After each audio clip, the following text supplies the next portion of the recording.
Boa noite, graça e paz de Jesus Cristo a todos vocês. A fim de aviso, queridos, semana agora, né? No dia de sábado, 28 e domingo, 29, teremos também atividade aqui muito especial, por sinal eu não sabia, né? Perguntei para a Esther agora, a MCM tem 56 anos, ou seja, nasceu junto, né, com a nossa igreja. Isso é algo muito significativo. Então esteja presente aqui 7h30 da noite no dia de sábado, dia 28, agora desse mês. E no dia seguinte, dia 29, à noite também será a continuidade, né, do congresso de aniversário da MCM. E pela manhã, no domingo, de manhã, no intervalo, né, entre o sábado à noite e o domingo à noite, nós teremos também aqui um culto missionário, onde virá um missionário da Junta de Missões Nacionais também para estar pregando a nossa igreja. Então, esteja presente, que será, sem dúvida, um tempo abençoador. Amém? Gálatas, capítulo 2, por favor, abra a sua Bíblia, capítulo 2, no verso 11. Eu não estou um pouquinho mais magro, nem com cabelo liso, não.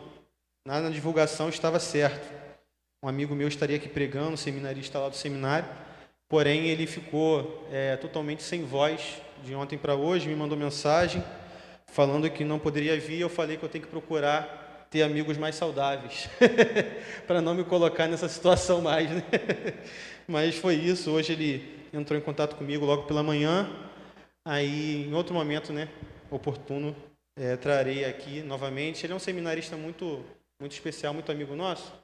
Ele veio do Pará, né? Então eu gosto muito de trazer também as pessoas que às vezes vêm de outro estado para estudar aqui. É uma forma também deles conhecerem, né, o Ministério Batista aqui no nosso estado e também serem abençoados com o calor carioca, o calor humano carioca, né? Sem dúvida é algo que sempre marca essa galera tão especial que sai do seu estado para estudar aqui, para se preparar para o ministério.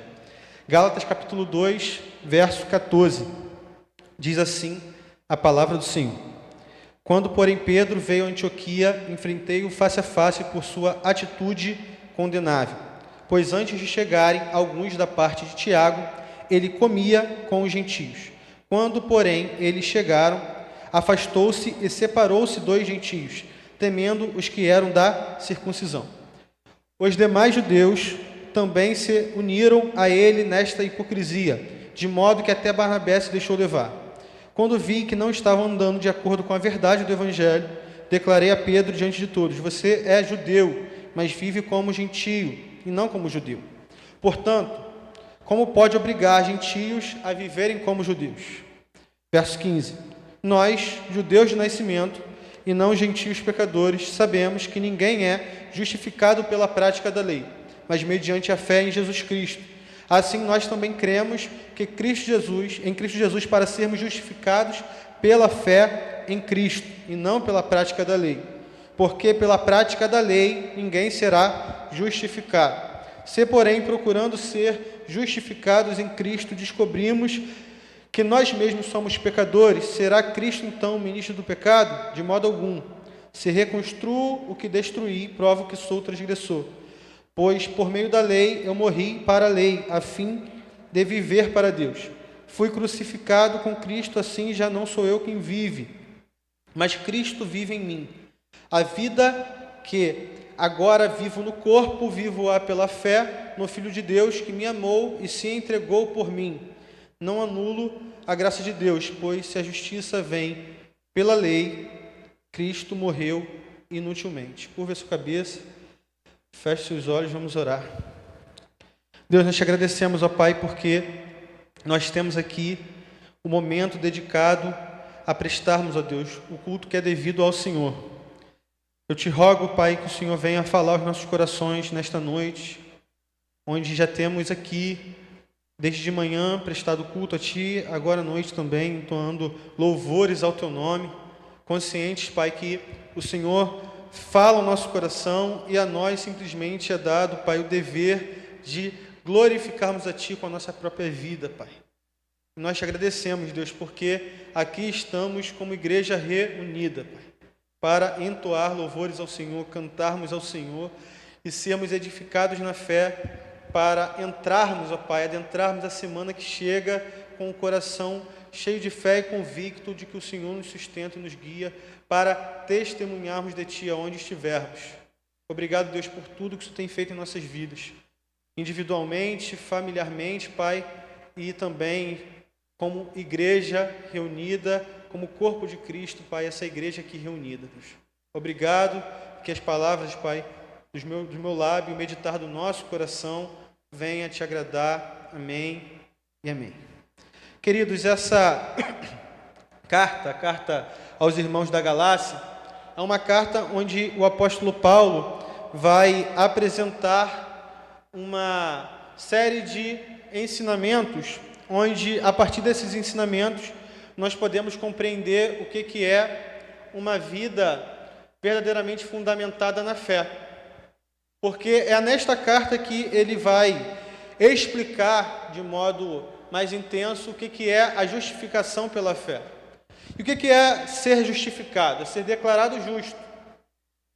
Ou seja, ser justificado engloba outras definições bíblicas, né, doutrinárias, teológicas, que de alguma forma, ao encontrarmos, nós vemos várias outras definições e juntos entendemos que somos justificados. Por exemplo, a justificação envolve perdão, mas só o perdão, ele não envolve e não define completamente o que é ser justificado.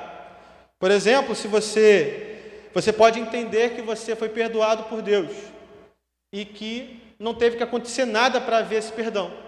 Simplesmente você reconhecer que você é pecador. Ó, Senhor, me perdoa. E o Senhor vai lá, te perdoa, meu filho. Só que não é somente isso. Consegue compreender? A justificação vai para além do perdão tão somente. Envolve perdão, mas vai além. Existe também uma doutrina que às vezes é esquecida, mas que tem que ser muito lembrada por nós, que é a compreensão da satisfação da justiça de Deus. Ou seja, Deus ele não poderia de modo algum permitir que eu e você, indignos pecadores, adentrássemos nas bênçãos celestiais sem que ninguém pagasse a condenação daquilo que eu deveria ser condenado e você também condenado. Consegue compreender? E quando o Senhor, o Pai, ele envia o Filho para morrer em nosso favor, ele está satisfazendo a justiça dele. Como quem diz, não é justo que pecadores sejam perdoados sem ninguém pagar por esse pecado, pela multidão dos pecados. E talvez alguém pudesse pensar assim, olha, mas será que se ele colocasse uma ótima pessoa daquele tempo para pagar pelos pecados, será que não estava resolvido, não? Aí eu te respondo, de modo algum. Por que de modo algum? Porque não bastava sendo uma pessoa que cumpriu boa parte da lei judaica, entende? Tinha que ser alguém que tivesse cumprindo totalmente a lei, entregasse a si mesmo a morrer em favor dos pecadores. Ou seja, quem poderia fazer isso? Somente o próprio Deus. Então Deus derrama a si mesmo, enviando o Filho a morrer em nosso favor. Ou seja, Deus ele satisfaz a sua justiça. Ele olha para o cenário da crucificação, onde ali está o Filho entregue ao matadouro, morto, humilhado, diante de todos, vergonha pública, e ele não está feliz. Olha aqui, estou satisfazendo a minha justiça. Obviamente que não. Mas é como um pai que fala, duro, sim, está passando pelo pior, mas é preciso que ele passe, porque ele passando, todos terão vida. Ou seja, o primogênito, entende? O único gerado, ele estava ali sendo entregue à crucificação e sendo crucificado, ele estava satisfazendo a justiça de Deus, perdoando os nossos pecados, nos colocando em pé de igualdade diante de todos. Ou seja, o sangue que foi derramado por mim é o mesmo sangue que foi derramado por você. Não existe lugar de hierarquia entre eu e você. Entende? Entre você e eu. Não existe lugar e parâmetros de superioridade entre os pares, porque esse par é o quê? É igual. Somos perdoados, somos feitos um em Cristo. Deus ele satisfaz a justiça dele, é a justificação, é ser declarado justo. Não é somente o perdão, envolve também o perdão. Eu estou dizendo tudo isso, meu irmão, para introduzir a você o que é essa carta aos Gálatas. que é essa declaração da justiça de Deus sendo revelada. Todavia, acontecem algumas coisas para que Paulo argumentasse dessa forma. Essa carta ela foi escrita dentre tantos motivos. Nós podemos declarar de modo prioritário que aqui no primeiro capítulo, no segundo capítulo, Paulo ele defende a sua autoridade apostólica, a sua apostolicidade. Ou seja, Paulo está dizendo para todo mundo que ele é apóstolo sim, porque o evangelho que ele recebeu, ele não recebeu de homem algum, mas ele recebeu do próprio Deus. Isso é ser apóstolo, porque eu e você não somos apóstolos, porque o evangelho que recebemos vem de Deus, vem, de modo geral, mas nós recebemos por uma tradição. Consegue entender a diferença? Nós recebemos a partir, por exemplo, de uma igreja. Eu recebi a partir dos ensinamentos do interior da igreja. A experiência do apóstolo Paulo foi diferente disso.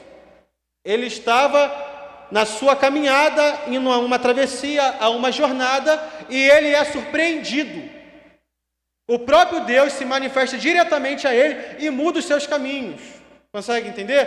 E ele, aquela máxima que a gente escuta desde criança, mas que sintetiza bem o que é o apóstolo Paulo, para mim, para você, para todos aqueles que tentam olhar para os servos do Senhor e tentar imitar os seus caminhos, não porque nós queremos imitar os seus próprios caminhos, mas porque imitando o caminho deles, imitaremos o caminho também do Senhor, entende? São esses referenciais. É a máxima de quê? De perseguidor ele passou a ser perseguido. Ou seja, no primeiro capítulo e no segundo capítulo, Paulo defende a afirmação única de que ele é apóstolo. E ele, na sua dedicação apostólica, ele vai plantando igrejas pelas cidades. E ele retoma a essas cidades para confirmar a fé desses irmãos, ou seja, exortá-los, ensiná-los, fazer com que eles entendam o que é a vida em igreja. Consegue entender? Essa é a trajetória do apóstolo Paulo. E em dado momento, ao se encontrar com as notícias que ele recebe da igreja da Galácia, ele fica muito surpreso. Por que ele fica muito surpreso?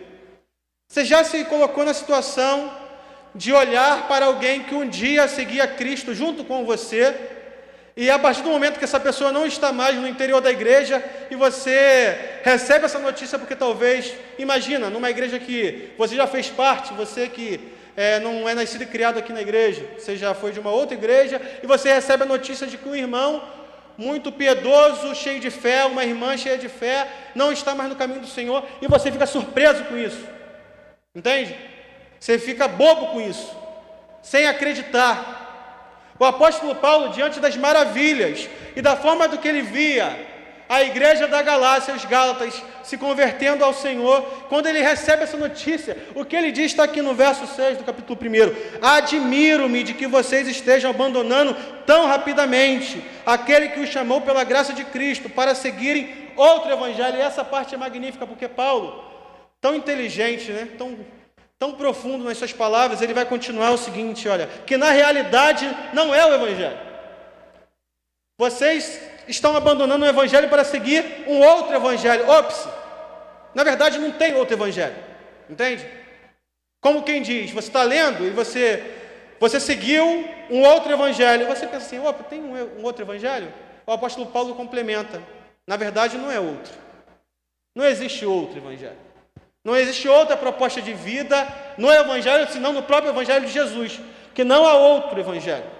E o apóstolo Paulo, ele fica totalmente desencantado com essa realidade dos Gálatas, e ele escreve essa carta tentando lembrá-los do porquê eles foram salvos em Cristo, e do porquê ele, o apóstolo, se tornou apóstolo, entende?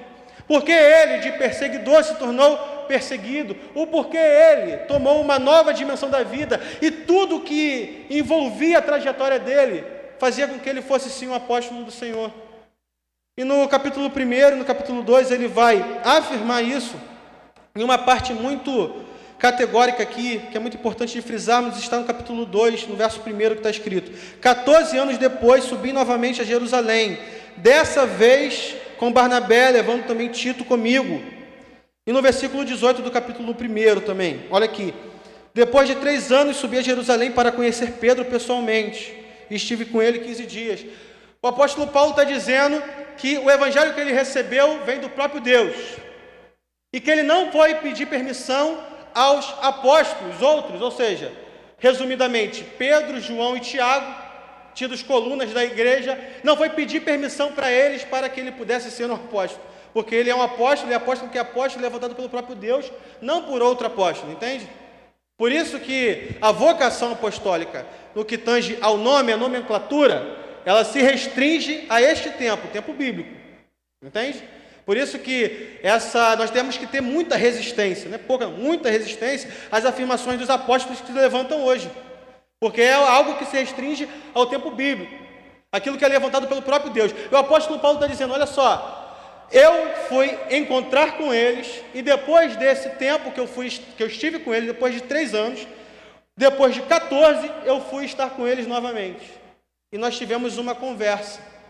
E o ponto é que nessa conversa é o que nós conhecemos como o Concílio de Jerusalém, lá em Atos capítulo 15, onde o apóstolo Paulo vai mostrar que a conversa que eles têm entre o apóstolo Paulo, ou seja, os tidos enviados aos incircuncisos gentios, ok? Os não-judeus, e Pedro, Tiago e João, enviados, separados para evangelizar, para proclamar no interior dos judeus. O apóstolo Paulo está dizendo, olha só, nós caminhamos em prol do mesmo evangelho, entende? Vocês caminham para pregar aos judeus, aos que vivem na lei, e vocês devem ensinar esses judeus que vivem na lei, que não é o fato de seguirem a lei que eles serão justificados, porque se vocês dizem que seguir a lei significa ser justificado, quem justifica é o quê? A lei, não o Senhor. E o apóstolo Paulo diz, eu estou indo aos gentios, a partir da afirmação de que nós entendemos que quem justifica é o Senhor e eles não precisarão cumprir a lei para serem salvos.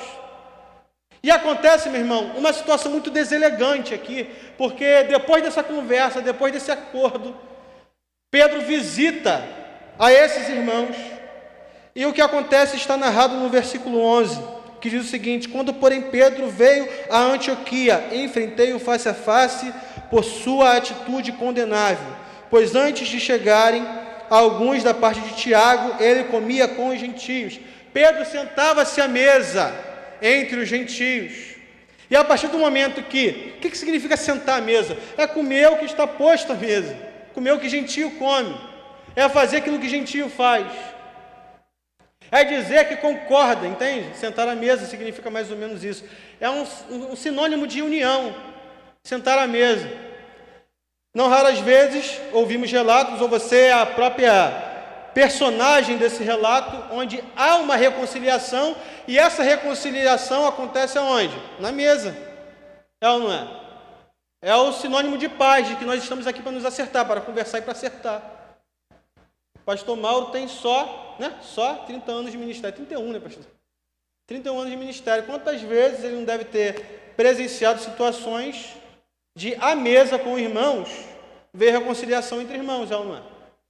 Entre casais, entre amigos feridos, pessoas que estavam tristes uma com as outras. O símbolo da mesa, meus irmãos, é algo muito rico. Não se fere a mesa, porque ferir a mesa significa ferir a união, significa ferir aquilo que nós entendemos como que está para além da nossa compreensão.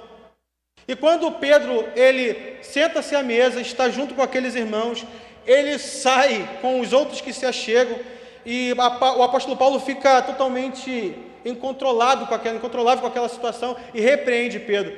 Ou seja, quando nós procuramos ser uma igreja no movimento do Espírito, que é o raciocínio aqui do nosso culto agora, da parte da noite, quando nós estamos nessa dedicação de ser uma igreja, meus irmãos, verdadeiramente em movimento, significa ser uma igreja movimentada pelo Espírito Santo de Deus, significa que seremos e temos que ter o compromisso de saber exortar e sermos exortados.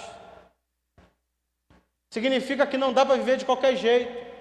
E toda vez que você vive de qualquer jeito, você está se colocando na posição de aceitar a disciplina e a exortação que virá de outro irmão na fé para você. Não dá para viver de qualquer maneira, vivendo a igreja.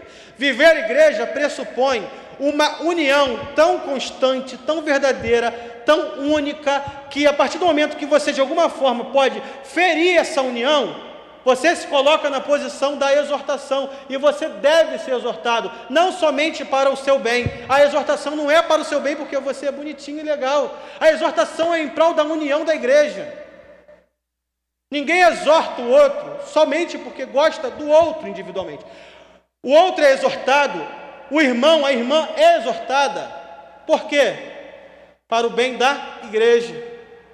O apóstolo Paulo vê Pedro colocando a igreja em situações complicadas, especialmente aquele tempo. Tente imaginar o evangelho tomando corpo, tomando forma. Ainda, por mais que havia, obviamente, o mandamento do Senhor, a ordenança do Senhor de irmos fazendo discípulos, ou seja, ir de fazer discípulos, aonde vocês conseguem entender plenamente a ordem do Senhor de fazer discípulos, de evangelizar. Só que não era somente, meus irmãos, proclamar uma mensagem, significa também compreender o que era essa mensagem. Não tinha escopo doutrinário, não tinha estrutura sistematizada já, não tinha a classe magnífica da irmã Cleudaí. Entende o que eu estou falando? Não tinha, que agora está com o pastor. Está dando para me entender? Não tinha uma estrutura já organizada. Não tinha nada disso. Existia ainda a necessidade de estruturar a fé, o conteúdo da fé. E a partir do momento que Pedro fere o conteúdo da fé, da suficiência de Cristo para a salvação daquele que crê, a suficiência da fé em Cristo, de que somos justificados pela fé em Cristo. Quando Pedro coloca a igreja numa situação delicada, quando ele compromete a integridade da igreja, ele é exortado por Paulo, e é exortado com amor, com vigor e com muita seriedade. A igreja tem que ser, para ser um movimento único, conduzido pelo Espírito Santo de Deus, uma comunidade onde a exortação e a disciplina é sim real.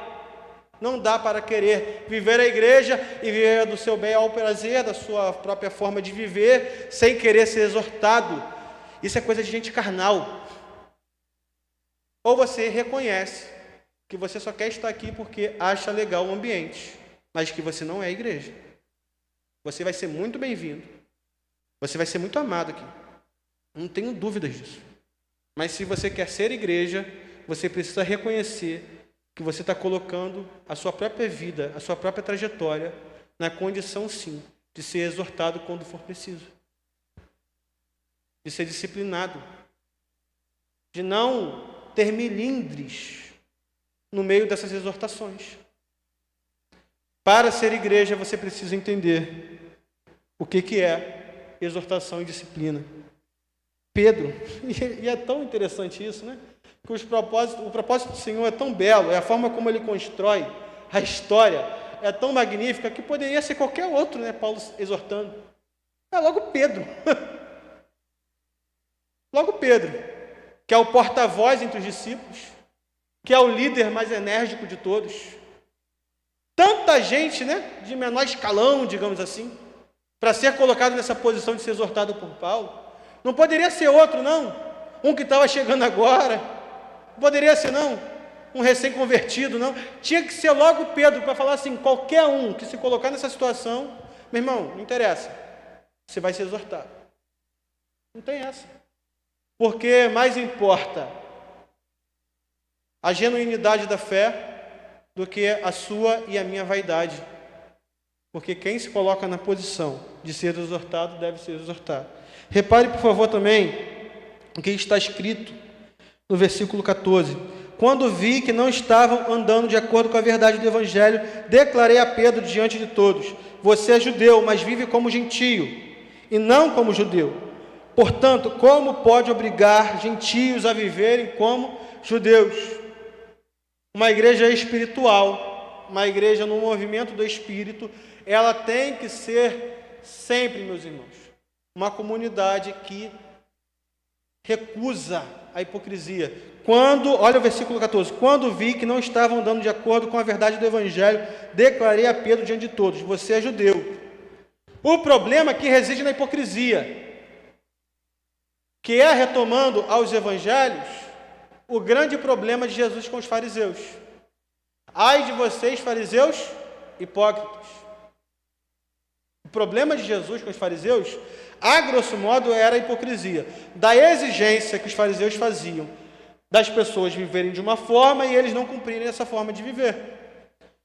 Por exemplo, os fariseus, no que tange a pensamento, doutrinário, ainda embrionário daquele tempo, eles eram um dos grupos, dentre tantos que existiam, dentre tantos não, mas dentre aqueles que existiam, aqueles que acreditavam na vida após a morte.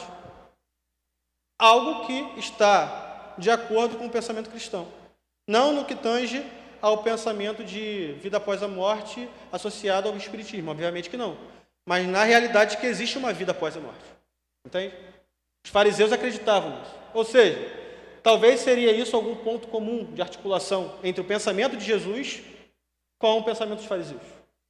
O pensamento, o choque que existia entre Jesus com os fariseus, não era um choque no que tange a tudo o que se pensava, não, era pela prática de vida, pela forma de viver. Ai de vocês, fariseus hipócritas! Para ser crente, para ser gente de fé, para sermos uma igreja de fé, uma igreja de gente verdadeiramente espiritual, nós temos que recusar a hipocrisia. Abdicarmos de viver a hipocrisia, jogarmos fora a hipocrisia. Não dá para sermos gente de fé caminhando com a hipocrisia. Queridos, a nossa vida tem que ser íntegra. Porque a nossa vida íntegra glorifica ao Senhor e dá testemunho.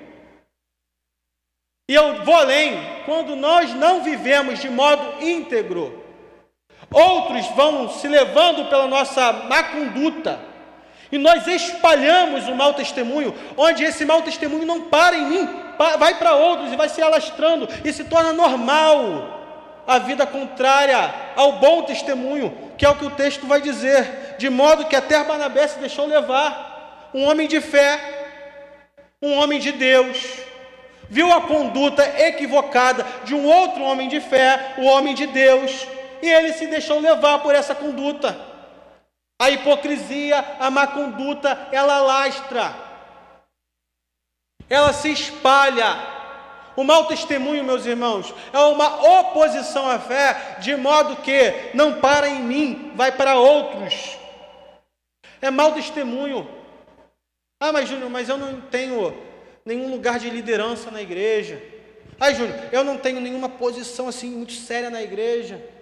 Meus irmãos, você tenta imaginar as pessoas que olham para você e vê você como um exemplo. Eu posso te dar certeza que não são poucos. Posso te dar certeza. E infelizmente, os nossos equívocos, os nossos erros, as nossas quedas, elas machucam as pessoas. E o pior, graças a Deus pela vida de Paulo, que repreende a Pedro, porque se não tem ninguém para repreender a Pedro naquele momento, se acostuma, E Pedro poderia se acostumar com essa prática e se alastrar com o mau testemunho, produzindo vários outros, achando normal o mau testemunho e provocando feridas na vida das pessoas, mazelas na vida dos outros. Então o grande ponto é, a hipocrisia deve ser recusada. Mas louvado seja o Senhor por aqueles que se levantam para repreender os que estão se colocando nesse lugar da hipocrisia. Então nós vemos, em um primeiro instante, quando porém Pedro veio a Antioquia, enfrentei o face a face, que a comunidade de Jesus, a comunidade do Espírito Santo, nós que estamos aqui como povo de Deus, devemos ser um povo que se exorta, que não tem melindres, dificuldades de falar. Não tem, não sei se eu vou falar, não sei, não vai gostar. Não, se é para o bem da igreja tem que ser falado. É uma comunidade que recusa totalmente a hipocrisia. E é uma comunidade que compreende que ela deve viver no poder do Espírito. Queridos, repare bem no capítulo 5, no verso 1 que está escrito aqui em Gálatas. Foi para a liberdade que Cristo nos libertou. Portanto, permaneçam firmes e não se deixem submeter novamente a um jugo de escravidão. Jugo de escravidão significa pensar que eu tenho que cumprir toda a lei para ser salvo e que eu que me escravizo nessa condição, entende? Se colocar nesse jugo de escravidão é estar pensando que você mesmo se salva. E a resposta do apóstolo Paulo está justamente aqui no versículo 16 do próprio capítulo 5. Por isso digo, vivam no Espírito, de modo nenhum satisfarão os desejos da carne. Ou seja, para você compreender que foi para a liberdade que o Senhor te chamou, foi para a liberdade que Cristo nos libertou, você só vai compreender e alcançar isso a partir do momento que você viver no Espírito. A igreja no movimento do Espírito é a igreja que é composta por variadas pessoas que vivem no Espírito. E viver no Espírito significa multiplicar os frutos do Espírito. Ser contrário à idolatria, à feitiçaria, ao ódio, à discórdia, ciúme, ira, egoísmo, dissensões, inveja. Ser contrário a isso, porque você sabe bem que isso é fruto do quê? Fruto da carne. Crente carnudo. Já viu crente carnudo? Aí, Lito. Crente carnudo, carnívoro. Cara, marado, meu irmão. Vive na base da carne. Se entrega à carne. Tem gente que acha que isso somente é sexualidade, né? As pessoas reduzem pecado a isso. Já foi tempo, né, meus irmãos? O esclarecimento já chegou. Louvado seja o Senhor por isso. E às vezes tem medo de falar, porque parece que o Júnior está dizendo que o outro... Não, é também, mas não é só isso. É tudo aquilo que dá ocasião à carne, que está escrito aqui. Idolatria, feitiçaria, ódio, discórdia, ciúme, egoísmo, ira, dissensões, inveja, embriaguez, orgias, tem sexualidade também, mas dentre tantas outras coisas. O que eu estou querendo te dizer é o seguinte, que viver na fé significa viver no Espírito, e viver no Espírito mas o fruto do Espírito, versículo 22, é amor, alegria, paz, paciência, amabilidade, bondade, fidelidade, mansidão, domínio próprio. Crente que não é carnudo, crente que vive no Espírito, que multiplica o amor, que multiplica essa graça, meus irmãos, a paz, a amabilidade, crente que multiplica domínio próprio, que vive isso unicamente, porque isso glorifica a Deus, e quando glorificamos a Deus, damos testemunho do poder de Deus em nossas vidas. Curva a sua cabeça, feche os olhos, vamos orar. Santo Deus, nós te agradecemos, Pai, porque o Senhor nos chama para viver uma vida plena diante de Ti, conduzidos por Ti, Pai. E nós te agradecemos, Senhor, porque podemos ser uma comunidade espiritual, uma comunidade do Espírito. E ser uma comunidade do Espírito significa multiplicar aquilo que o Espírito Santo nos dá, os frutos do Espírito, Pai. Significa saber ser exortado e também saber exortar em amor. Significa recusar qualquer proposta de hipocrisia e viver uma vida legítima e genuína. Uma vida no Espírito é esse tipo de vida. Uma igreja no Espírito é uma igreja que se exorta em amor, é uma igreja, Pai, que vive uma vida íntegra, real, sincera, sem meias verdades, e uma vida de igreja, onde é presente os frutos do Espírito, porque nós buscamos e devemos viver em busca da vida no Espírito, Pai. Obrigado, Pai, porque somos selados pelo Espírito Santo para o dia da redenção. Obrigado, Senhor, porque o Teu Santo Espírito habita em nós. Nós devemos, Pai, ser unicamente tomado por Ti, na força do Teu Santo Espírito, para vivermos uma vida digna do Evangelho. Em nome de Jesus, ó Pai, oramos. Amém e amém.